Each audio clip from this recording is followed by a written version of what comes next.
I thought she was my soulmate. My best friend since college, the one who knew every secret, every scar.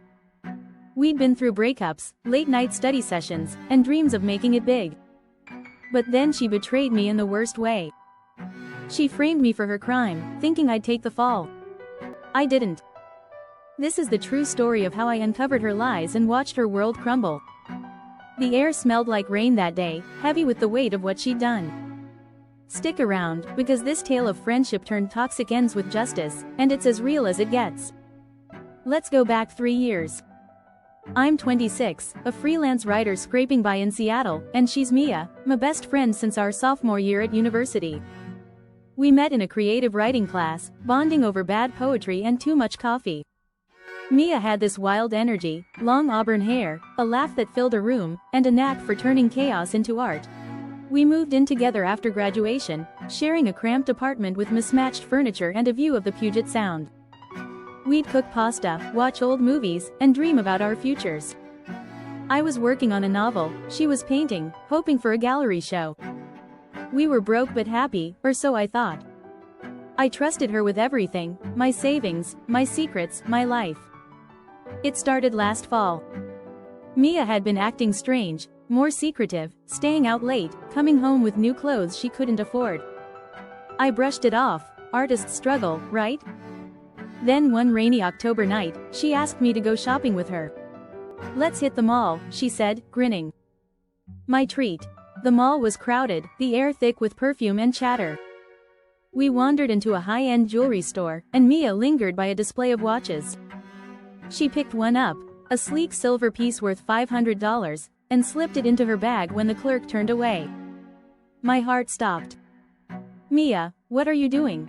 I whispered. She laughed it off. Relax, it's a prank, I'll put it back. But she didn't. 2 days later, the police showed up at our apartment. They had security footage, Mia handing me the bag with the watch inside as we left the store. The clerk swore I'd stolen it.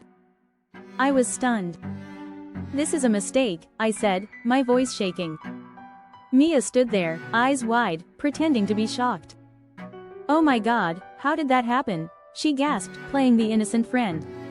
They searched my room, found the watch in my desk drawer, where I'd never keep it, and arrested me. The cuffs bit into my wrists, the cold metal a stark contrast to the warmth I'd felt for Mia. I spent a night in jail, my mind racing. How could she do this? The judge released me on bail, but the charge hung over me like a storm cloud. I lost freelance gigs, my reputation was trashed. I confronted Mia that night. Why frame me? She cried, swearing it was an accident. I panicked, I didn't mean for you to get blamed. Her tears felt fake, her voice too rehearsed. I wanted to believe her, we'd been friends for years, but the evidence didn't lie. The watch, the footage, the way she'd slipped it to me, it was deliberate. I started doubting myself. Was I wrong? Had I missed something? But then I remembered her new clothes, the late nights, the way she'd avoided my eyes since the arrest. She was gaslighting me, twisting my reality. My anger grew, a quiet fire in my chest. I wasn't going to let her win. I needed proof. I couldn't go to the police with just a hunch, they'd laugh me off. So I started digging. I checked our shared bank account, we split rent, she'd been withdrawing cash I didn't know about. I found receipts in her trash, $200 on clothes, $150 on makeup, all dated after the theft. She was funding a lifestyle she couldn't afford, and I knew where the money came from. I asked our neighbor, Tom, who worked security at the mall. He remembered Mia visiting the store alone days before, asking about the watch. He didn't have footage, but his statement backed my theory. I also found an old text from Mia. Need cash quick, got a plan. My hands shook as I pieced it together. She'd planned this, using me as her scapegoat. I decided to test her. I told Mia I was dropping the case, acting defeated. I can't fight this, I said, watching her relax. She bought it, even hugged me, her grip too tight. That night, I set a trap. I left a fake journal on my desk, confessing to the theft but hinting at more crimes, enough to spook her into confessing. The next day, I accidentally left my phone recording in the living room while she read it. Her voice came through, muttering, "She's done for, I'll be fine." It wasn't a full confession, but it was enough. I also checked her bag, found a pawn ticket for a necklace she'd stolen weeks earlier. The pieces fit. I confronted her again, this time with evidence. "Mia, I have your receipts, Tom's statement, and that recording. You framed me." Her face paled, but she smirked. "You can't prove anything." I played the audio, showed the pawn ticket. "Explain this," I said. She stumbled, claiming it was self-defense against my anger.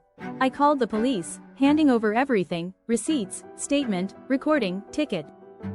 They arrived that afternoon. Mia tried to run, but they caught her. The watch theft charge escalated with the necklace evidence. She faced petty theft and attempted fraud. The police arrested her, her auburn hair falling into her face as she was cuffed.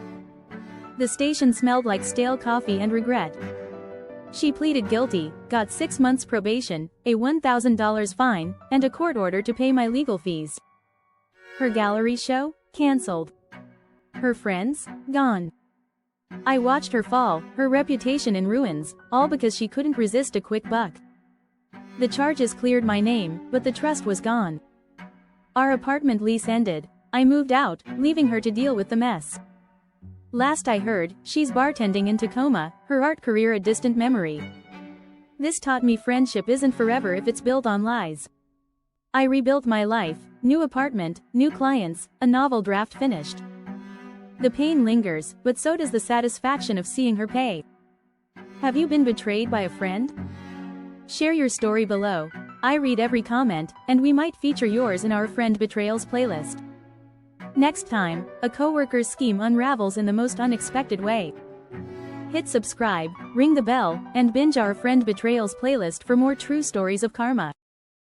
Thanks for watching Vengeance Tales.